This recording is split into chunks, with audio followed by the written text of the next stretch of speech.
kung napapakinggan mo ito, marami tayong pag-uusap at lagi kong pinapaalala sa'yo na wag kang magtatago sa kasinungalingan. Wag mong alagaan ang ugali na Napilit kong binabago sa kanya. Yun nga, yung ugaling pagsisinungaling. At kategram yung mga nangyari. Pero bago ko po ito simulan, Kuya Dave, no, kung ito man ay makaabot sa'yo o kung sa anumang panahon, mag-i-18 ka na, may karapatan ka naman na manood ng anumang gusto mong panoorin, sana kung mapanood mo ito, no? Kung bakit man kami dito nagsasalita, hindi naman kasi pwedeng hindi kami magsalita, Kuya Dave, dahil hindi naman pwedeng nilalapastangan na tayo ng bago mong, hindi, ng tita mo ngayon na siyang pinuntahan mo at kinampihan mo. Kaya, siyempre, lahat ng paglalapastangan di naman pwedeng hindi tayo magsalita. Ito po ang position ho namin, Katekram, ito po yung position ho namin sa Manalastas family. At pakinggan po ninyo. Kung ayaw na po ni Kuya Dave sa amin, hindi naman po namin ipipilit ang sarili namin. Ang gusto lang namin, kung may respeto sila, yung mga taong kasama ni Kuya ngayon, ay kahit papano sana iniisip nila na si Tatay Ram ang naging daan para makilala nila si Kuya Dave. At sana man lang hindi sa ganitong bastos na pamamaraan at gumamit pa kayo ng mga tao para magawa ninyo ito.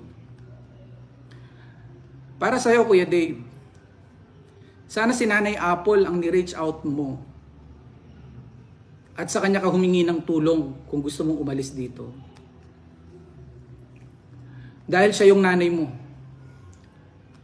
Hindi yung pati sarili mong nanay na nagluwal sa'yo, marami man siyang pagkukulang sa'yo, ay kinasangkapan mo. Na-impluwensyahan ka man ng iba o hindi, nasa sayo na yun. Ngunit hindi yan gawain ng isang batang may pagmamalasakit sa mga taong nag-alis sa'yo sa dati mong kalagayan. Na walang ibang inisip at pinangarap kundi mapabuti ka at magabayan ka hanggang marating mo ang mga pangarap mo sa buhay. Ang ginawa naming pagdidisiplina ay sakal pala ang dating sa'yo.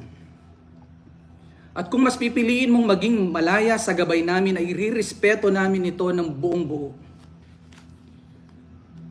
At dalangin namin na ang desisyon mong iyan ay mas mapabuti ka at magtagumpay ka sa iyong karera. Hindi kami perpektong pamilya at para sabihin namin hindi kami perpektong pamilya para sabihin namin wala kaming pagkakamali o pagkukulang sa iyo. Pero ginawa namin ang lahat sa abot ng aming kakayanan para mailihis kayo sa mali at lumaki kayong mababait, magagalang, marespeto at makadiyos. Oo, hindi namin kayang suportahan ka sa mga bagay na gusto mo na alam naming magpapahamak sa iyo. Ngunit sana'y maunawaan mo na mahal ka namin at ayaw ka naming mapahamak. Ngunit iba pala ang tingin mo dito. Paghihigpit at pananakal pala sa iyo ang mga bagay na ito. Nakikita lang namin na ang kalayaang hinihiling mo ay hindi makakabuti sa iyo. At sa pag-alis mo sa puder namin para sa kalayaang hiling mo, ay isipin mo pa ding mabuti ang mga desisyon mo sa buhay. Para balang araw, makita mo ang sarili mo sa tugatog ng tagumpay. Wala kaming ibang hangad, kundi ang mapabuti ka. Sa milyong-milyong taong naiyak at napamahal po kay Kuya Dave, sa mga magigiting ho ng mga OFW at sa mga supportive ho na katekram sa iba't ibang sulok ng mundo, sa mga ninong at ninang na totoo pong nagmahal sa ating pong Kuya Dave, nagpapasalamat po kami ng buong puso. Mula nung una nating nakita ang batang kargador hanggang ngayon. Ang mga pangarap na sabay-sabay nating binuo noon, mga pangarap na sama-sama nating inaasam na mangyari ay unti-unting nawawala. At para sa mga tao na pinili ni Kuya Dave, sana po'y gabayan ninyo siya para mapabuti at hindi pagkukonsinte sa mga bagay na pwedeng ikapahamak niya.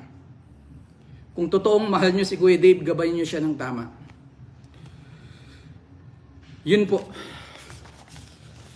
So, Kuya Dave, kung kami man dito ay nagsasalita, ito ay hindi para